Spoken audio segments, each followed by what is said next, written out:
하나님께서 허락하신 오늘 하나님을 더 사랑하게 하시고 하나님께 더 감사하는 삶을 살게 하여 주시옵소서. 이 시간 하나님의 말씀을 듣습니다. 하나님의 말씀이 나의 말씀이 되게 하시고 오늘 말씀을 통해 은혜 받고 결단하게 하여 주시옵소서. 예수님의 이름으로 기도드립니다. 아멘. 오늘 함께 나눌 말씀은 요한복음 5장 30절부터 47절까지입니다.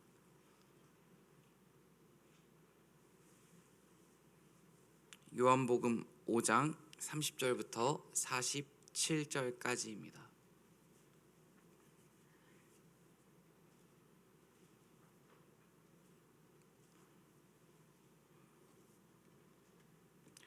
오늘 말씀을 함께 읽도록 하겠습니다. 30절입니다. 내가 아무것도 스스로 할 수 없노라. 듣는 대로 심판하노니 나는 나의 뜻대로 하려 하지 않고 나를 보내신 이의 뜻대로 하려 함으로 내 심판은 의로우니라. 내가 만일 나를 위하여 증언하면 내 증언은 참되지 아니하되 나를 위하여 증언하시는 이가 따로 있으니 나를 위하여 증언하시는 그 증언이 참인 줄 아노라. 너희가 요한에게 사람을 보내매 요한이 진리에 대하여 증언하였느니라. 그러나 나는 사람에게서 증언을 취하지 아니하노라. 다만 이 말을 하는 것은 너희로 구원을 받게 하려 함이니라. 요한은 켜서 비추이는 등불이라. 너희가 한때 그 빛에 즐거이 있기를 원하였거니와 내게는 요한의 증거보다 더 큰 증거가 있으니 아버지께서 내게 주사 이루게 하시는 역사 곧 내가 하는 그 역사가 아버지께서 나를 보내신 것을 나를 위하여 증언하는 것이요 또한 나를 보내신 아버지께서 친히 나를 위하여 증언하셨느니라. 너희는 아무 때에도 그 음성을 듣지 못하였고 그 형상을 보지 못하였으며 그 말씀이 너희 속에 거하지 아니하니 이는 그가 보내신 이를 믿지 아니함이라. 너희가 성경에서 영생을 얻는 줄 생각하고 성경을 연구하거니와 이 성경이 곧 내게 대하여 증언하는 것이니라. 그러나 너희가 영생을 얻기 위하여 내게 오기를 원하지 아니하는도다. 나는 사람에게서 영광을 취하지 아니하노라. 다만 하나님을 사랑하는 것이 너희 속에 없음을 알았노라. 나는 내 아버지의 이름으로 왔음에 너희가 영접하지 아니하나 만일 다른 사람이 자기 이름으로 오면 영접하리라. 너희가 서로 영광을 취하고 유일하신 하나님께로부터 오는 영광은 구하지 아니하니 어찌 나를 믿을 수 있느냐. 내가 너희를 아버지께 고발할까 생각하지 말라. 너희를 고발하는 이가 있으니 곧 너희가 바라는 자 모세니라. 모세를 믿었더라면 또 나를 믿었으리니 이는 그가 내게 대하여 기록하였음이라. 그러나 그의 글도 믿지 아니하거든 어찌 내 말을 믿겠느냐 하시니라. 아멘. 주님의 은총과 평화가 이 새벽 성도님들의 마음 가운데 가득하길 소망합니다. 예수님께서 이 땅에 오셔서 처음부터 마지막까지 끊임없이 하신 말씀이 있습니다. 예수님께서 끊임없이 반복적으로 하신 그 말씀은 하나님과 예수님, 자기 자신은 하나라는 것입니다. 즉 예수님을 본 사람은 하나님을 본 사람이며 예수님 자기 자신은 하나님의 아들이라는 것을 끝까지 말씀하셨습니다. 심지어 예수님께서는 십자가에 매달려 죽으시기 직전까지 이 말씀을 반복적으로 하십니다. 예수님께서 십자가에 매달려 죽으신 그 죄목이 무엇입니까? 바로 신성모독입니다. 자신이 하나님의 아들이라고 주장했기 때문에 바리새인들은 유대인들은 예수님을 십자가에 매달아 죽입니다. 그렇다면 오늘 말씀을 살펴보기 이전에 우리 자기 자신에게 스스로 질문을 하기 원합니다. 정말 나에게 있어서 예수님은 어떤 분이십니까? 나는 정말 예수님을 어떤 분으로 알고 있습니까? 정말 예수님이 하나님의 아들이심을, 유일한 구원자이심을, 우리의 눈물과 아픔과 걱정과 불안을 기쁨과 감사와 축제로 바꿔주실 수 있다는 것을 믿고 계십니까? 이 새벽 정말 그 예수님을 향한 그 믿음이 더욱 깊어지길 간절히 소망합니다. 오늘 예수님께서는 자신이 하나님의 아들임에 대해서 증명하고 계십니다. 제가 오늘 말씀을 준비하면서 받은 첫 번째 은혜는 인간을 향한 예수님의 배려와 사랑, 그것 때문에 큰 은혜를 받았습니다. 사실 하나님의 아들이신 예수님께서는 자기 자신이 하나님의 아들임을 사람들에게 자세하게 증명하지 않아도 괜찮으신 분입니다.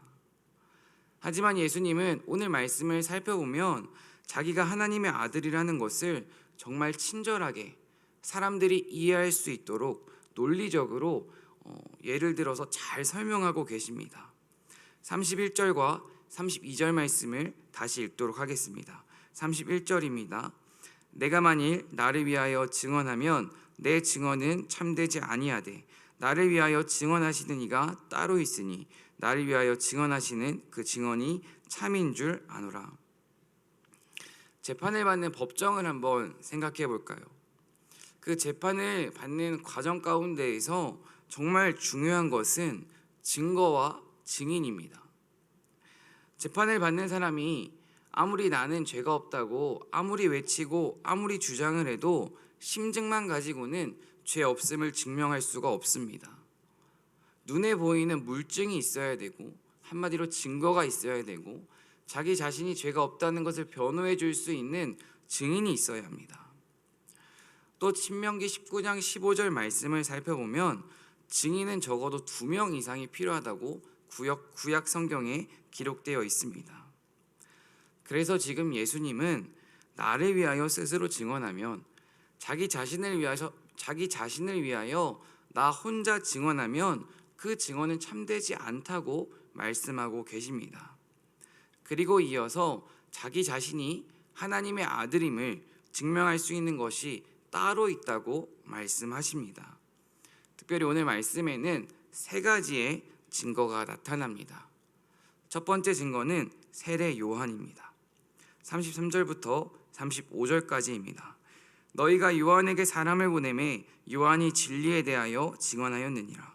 그러나 나는 사람에게서 증언을 취하지 아니하노라. 다만 이 말을 하는 것은 너희로 구원을 받게 하려 함이니라. 세례 요한이 예수님을 향하여 하나님의 어린 양이라고 말했습니다. 이 당시 사람들은 이 요한이라는 사람을 메시아로 착각하기도 했었습니다. 요한이라는 사람은 이 당시에 언제나 어디서나 백성들이 하나님의 말씀을 듣든지 듣지 않던지 그 말씀을 선포하며 다녔습니다. 한마디로 요한이라는 사람은 믿는 사람들에게 있어 매우 영향력이 있던 인물입니다. 지금 예수님께서는 영향력이 있는 요한을 첫 번째 증인으로 내세우십니다. 하지만 아무리 뛰어나고 영향력이 있는 요한일지라도 이 요한의 증언에는 한계가 있습니다. 어떠한 한계가 있냐면 이 요한의 증언은 아무리 뛰어날지라도 사람의 증언입니다. 사람의 증언이기에 예수님께서는 더 큰 2번째 증거를 말씀하십니다. 36절입니다.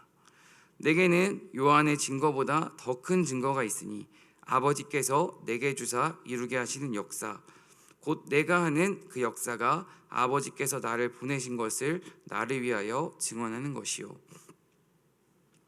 2번째 증거로 예수님께서는 자기 자신의 사역을 증거로 말씀하십니다. 예수님께서 이 땅 가운데 오셔서 우리에게 보여주신 사역이 어떤 것입니까? 물이 포도주로 변하고 죽은 자가 살아나고 상처 입은 자가 위로함을 얻고 병든 자가 고침을 받았습니다. 예수님께서 이 땅에 오셔서 하신 사역은 예수님의 시선, 예수님의 손길, 예수님의 발길이 멈춘 곳에는 슬픔과 어두움이 축제와 기쁨으로 변했습니다. 즉 죽음이 생명으로 변했습니다. 예수님께서는 하나님이 아니라면 정말 신이 아니라면 할 수 없는 놀라운 일들을 하나님께서 주시는 능력으로 자신이 행했다고 말씀하십니다. 이어서 마지막 3번째로 하나님께서는 자신이 하나님의 아들임을 말씀을 예로 들어서 증명하고 계십니다. 39절입니다. 너희가 성경에서 영생을 얻는 줄 생각하고 성경을 연구하거니와 이 성경이 곧 내게 대하여 증언하는 것이니라. 사실 하나님은 구약 성경을 통해 예수님에 관한 수많은 예언을 이미 하셨습니다. 그리고 구약 성경 가운데 기록되어 있던 그 예언의 성취, 그 예언의 이루어짐이 예수님께서 이 땅에 오신 것입니다. 지금 살펴본 것처럼 이렇게 확실한 증인, 증거, 말씀도 있지만 그럼에도 불구하고 유대 지도자들은 예수님이 하나님의 아들이라는 것을 끝까지 믿지 않습니다. 심지어 믿지 않을 뿐만 아니라 그 유대 지도자들은 예수님을 십자가에 못 박아 죽이기까지 합니다. 그렇다면 한번 지금 예수님을 하나님의 아들이라는 것을, 예수님이 하나님의 아들이라는 것을 믿지 못하고 있는 이 유대 지도자들에 대해서 살펴보기를 원합니다.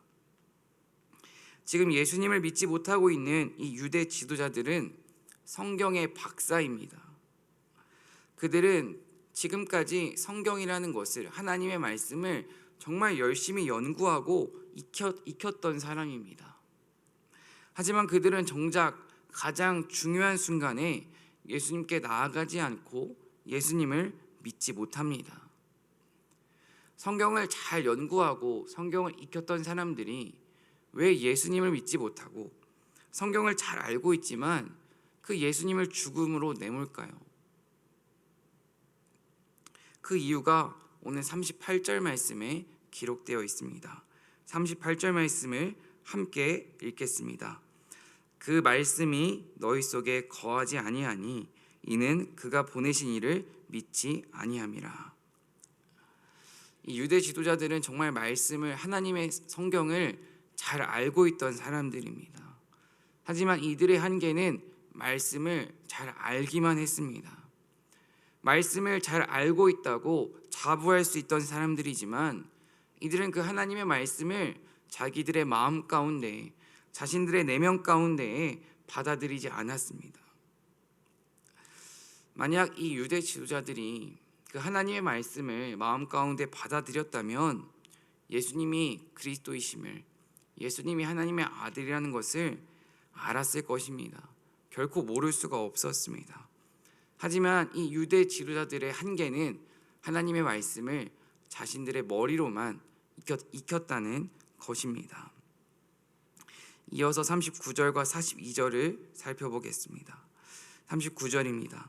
너희가 성경에서 영생을 얻는 줄 생각하고 성경을 연구하거니와 이 성경이 곧 내게 대하여 증언하는 것이니라. 그러나 너희가 영생을 얻기 위하여 내게 오기를 원하지 아니하는도다. 나는 사람에게서 영광을 취하지 아니하노라. 다만 하나님을 사랑하는 것이 너희 속에 없음을 알았노라. 지금 예수님께서는 이 유대 지도자들의 마음 가운데 있는 그 마음의 중심을 정확히 꿰뚫어 보고 계십니다. 유대 지도자들은 하나님을 사랑하지 않습니다. 하나님을 사랑하지 않으면서 하나님의 말씀을 열심히 연구하고 있습니다. 그렇다면 대체 왜 하나님을 사랑하지 않으면서 하나님의 말씀을 열심히 연구하고 있을까요? 이것을 우리는 이렇게 해석해 볼 수 있습니다. 지금 유대 지도자들이 말씀을 열심히 연구하고 있는 이유는, 열심히 신앙생활을 하고 있는 이유는 하나님의 영광을 구하는 것이 아니라 자기의 영광을 구하기 위함 때문입니다. 유대 지도자들의 마음 가운데에는 하나님을 사랑하는 마음은 온데간데 없고 세상의 영광이 가득했습니다. 쉽게 말해 하나님을 믿는 것을 통해서 잘 먹고 잘 살고 잘 누리고 편안하게 인생 마무리하는 것, 이것이 그들의 목표였습니다. 그들의 인생 가운데 하나님은 정말 끝까지 사랑해야 할 대상이 아니라 자신들의 인생을 편안하게 하기 위한 한 가지 도구일 뿐이었습니다. 그렇기에 그들의 마음 가운데에는 하나님을 사랑하는 마음이 전혀 없었습니다. 정말 그들의 마음 가운데 그들의 인생의 목표가 하나님을 이용해서, 하나님을 도구로 삼아서 잘 먹고 잘 사는 것, 세상의 부귀영화가 목표라는 것을 부정할 수 없는 말씀이 43절에 나타납니다. 43절을 함께 읽겠습니다. 나는 내 아버지의 이름으로 왔음에 너희가 영접하지 아니하나 만일 다른 사람이 자기 이름으로 오면 영접하리라.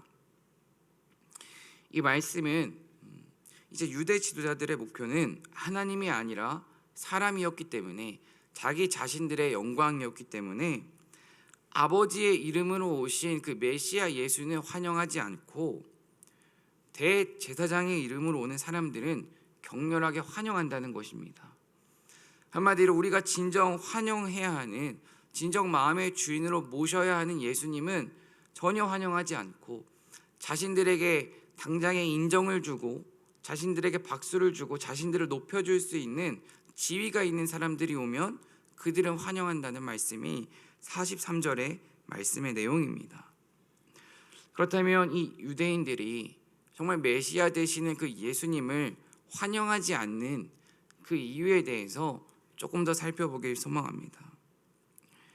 지금 유대 지도자들이 정말 간절히 기다리고 기대했던 그 메시아의 모습과 예수님이 이 땅 가운데 오셔서 보여주시는 모습은 사실 너무나도 달랐습니다. 유대 지도자들이 정말 간절히 바라고 기대했던 그 메시아의 모습은 자신들이 지금 로마 제국으로부터, 정말 거대하고 힘이 있는 그 로마 제국의 핍박으로부터 자신들의 민족을 구원해주고 도와주고 해방시켜줄 것을 유대 지도자들은 기대하고 있었습니다. 하지만 예수님께서 이 땅에 오셔서 하신 일들은 정말 가장 낮은 곳에서 태어나시고 그 거대한 로마 제국과 싸우면서 자신들에게 해방을 주기는커녕 자신들이 꺼려하는 아프고 병들고 소외받은 자들에게 먼저 찾아가셔서 그들과 함께 하셨습니다. 당시 일반적인 사람으로서는 이해할 수 없는 행동을 예수님께서는 끊임없이 하고 계신 것입니다. 그렇기 때문에 이 유대 지도자들은 자신들이 원하는 메시아의 모습이 아닌 그 예수님의 모습을 보고 격렬하게 거부하며 예수님을 멸시천대하는 것입니다. 사랑하는 여러분, 마음에 하나님의 영광을 정말 구하는 사람은 하나님만을 왕으로 모십니다. 하나님 만나는 것을 가장 귀하게 여기며 정말 가장 소중하게 생각합니다. 하지만 마음에 자신의 영광, 세상의 영광을 구하는 사람은 자기 자신과 세상의 것들을 왕으로 모십니다. 그렇기 때문에 나에게 당장 도움을 주고 나의 꿈을 이뤄주고 나의 미래를 보장해주는 그것에 열광합니다. 정말 이 시간 간절히 원하는 것은 지금 나는 누구를 왕으로 모시고 있는지 깊이 생각해 보시길 소망합니다. 이것이 오늘 우리가 이 말씀 앞에 직면해야 하는 가장 큰 질문입니다. 자신의 영광을 구하는 사람은 결코 하나님을 온전히 믿을 수도 없고 온전히 알 수도 없고 하나님의 마음을 이해할 수도 없습니다. 저는 특별히 오늘 말씀을 준비하면서 44절 말씀, 예수님께서 유대 지도자들을 책망하시는 그 말씀이 정말 깊이 와닿았습니다. 44절 말씀을 함께 읽겠습니다. 너희가 서로 영광을 취하고 유일하신 하나님께로부터 오는 영광을 구하지 아니하니 어찌 나를 믿을 수 있느냐. 오늘 이 말씀이 저 자신에게 더 깊이 와닿은 이유는 최근 제가 겪고 있는 갈등과 고민 때문인 것 같습니다. 저는 사역을 하면 할수록, 예수님을 믿으면 믿을수록 정말 더 행복하기만 할 줄 알았습니다. 더 잘할 수 있을 줄만 알았습니다. 하지만 제가 요즘 느끼는 것은 사역을 하면 할수록, 시간이 늘어나면 늘어질수록 저 스스로에게 정말 답답한 것이, 예전에는 그러지 않았는데 사람들의 시선, 사람들의 인정, 사람들의 칭찬, 나의 높아짐을 은근히 은연중에 갈망한다는 것입니다. 정말 하나님을 잘 믿고 싶고 하나님을 잘 사랑해, 하나님을 잘 전해주고 싶고 함께하고 있는 이들을 잘 사랑해주고 싶은데 어느 순간 저의 모습을 살펴보면 하나님보다 제가 앞서 있습니다. 하나님이 받으셔야 하는 그 영광을, 칭찬을 제가 받고 있습니다. 그리고 그것을 그렇게까지 부정하지 않습니다. 또 한 가지 제가 스스로에게 답답한 것은 예전 같았으면은 전혀 제가 서운해하지 않았을 일인데 사역을 해나갈수록 이상하게 별것 아닌 것에 서운함을 느낍니다. 나의 안위, 나의 편안은 걱정하지 않았는데 최소한 이 정도는 있어야 하지 않을까? 이 정도는 보장되어야 하지 않을까? 이러한 생각이 제 마음 가운데 가득합니다. 정말 제가 신학교를 다니면서 매일 고백했던 찬송, 부름받아 나서니 몸 어디든지 가겠다, 그 외침이 이제는 조금 많이 두렵게 다가옵니다. 오늘 말씀을 준비하면서 하나님 앞에, 하나님, 제가 왜 하나님으로 향해 있던 그 초점이 왜 계속 저 자신에게, 사람에게로 옮겨갈까요? 어떻게 하면 사람의 영광이 아니라, 세상의 영광이 아니라 하나님만의 영광을 구할 수 있을까요? 이 질문을 하나님 앞에 정말 많이 하며 기도했습니다. 하나님께서 저에게 주신 응답은 오늘 38절 말씀입니다. 이 응답이 저의 응답이 아니라 우리 모두의 응답이 되길 간절히 소망합니다. 38절 말씀을 다시 읽겠습니다. 그 말씀이 너희 속에 거하지 아니하니 이는 그가 보내신 이를 믿지 아니함이라. 사랑하는 성원교회 성도 여러분, 하나님의 말씀이 마음에 거하는 사람은, 하나님의 말씀이 마음에 거한다는 것은 우리 내면 가운데 깊숙이 들어와 우리 삶 가운데에 하나님의 말씀이 살아 역사한다는 것입니다. 이 말씀이 마음에 거하는 사람은 누가 인정해주든 누가 인정해주지 않든, 누가 알아주든 누가 알아주지 않든, 당장 내 눈앞에 기도 응답이, 기도의 열매가, 신앙의 열매가 보이지 않을지라도 묵묵히 자기의 길을 걸어갑니다. 그리고 서운해하지 않습니다. 정말 특별히 우리가 오늘 꼭 기억했으면 좋겠는 것은, 말씀을 아는 것과 말씀이 내 안에 거한다는 것은 너무나도 다른 차원의 이야기입니다. 말씀을 안다는 것은 단순히 말씀을 읽고 말씀을 들으며 고개를 끄덕인다는 것을 의미합니다. 이것은 그냥 말씀을 아는 것입니다. 하지만 말씀이 우리 안에 거한다는 것은 서로 사랑하라, 서로 용서하라, 감사하라, 이 하나님의 말씀이 내 삶 가운데 스며 들어와서 정말 내 일상 가운데에서 작동한다는 것을 의미합니다. 쉽게 말해 하나님의 말씀이 내 삶에 번역되어 나타난다는 것이 하나님의 말씀이 내 안에 거한다는 것입니다. 정말 용서할 수 없는 사람을 용서하기 위해 기도하고, 감사할 수 없는 상황 가운데에서도 감사하고, 사랑할 수 없는 사람을 위해 끝까지 기도하고, 이렇게 하나님의 말씀이 내 삶 가운데 깊숙이 들어와 작동할 때 우리는 비로소 나의 영광을 구하는 것이 아니라 하나님의 영광을 구하며 또 하나님의 영광을 세상 가운데 나타내며 살아갈 수 있습니다. 말씀을 마무리하겠습니다. 사랑하는 성도 여러분, 정말 하나님의 영광을 구하고 계십니까? 세상의 영광을 구하고 있습니까? 하나님의 말씀을 알고만 계십니까? 예수님을 정말 믿고 계십니까? 정말 웨슬리가 말했듯이 하나님이 나와 함께 하시는 것이 가장 좋은 것이다. 이 고백이 우리의 고백이 되길 간절히 소망합니다. 정말 하나님이 나와 함께 하시는 것, 그것 하나만으로 기뻐할 수 있는 인생이 가장 축복받은 인생인 줄 믿습니다. 하나님 알기를 날마다 더 힘쓰고 기도하며 그 하나님의 말씀을 머리로만 하는 것이 아니라 우리의 마음으로 믿고 그 말씀으로 살아내며 세상 가운데로 나아가는 저 여러분 되길 소망합니다. 기도하겠습니다. 사랑과 은혜 하나님, 예수님을 머리로만 알고 있는 그 유대의 지도자들의 모습이 나의 모습임을 고백합니다. 내가 기대하고 바라고 원하는 예수님의 모습만을 믿고 살아가는 것을 뛰어넘어 낮고 낮은 자의 모습으로 오신 사랑과 진리 되시는 그 예수님을 믿고 살아갈 수 있는 믿음을 우리에게 허락하여 주시옵소서. 날마다 말씀을 통해 하나님 알아가기를 힘쓰게 하시고 나의 영광을 구하는 것이 아니라 하나님의 뜻과 하나님의 영광을 구하며 하나님의 마음을 시원하게 하는 주님의 자녀가 되게 하여 주시옵소서. 이 시간 귀한 예물 하나님께 드립니다. 주님의 아들 주님께서 축복해 주시고 주님께서 인도해 주시고 주님 보시기에 가장 아름다운 하나님의 자녀로 성장하고 성숙할 수 있도록 주님께서 축복하여 주시옵소서.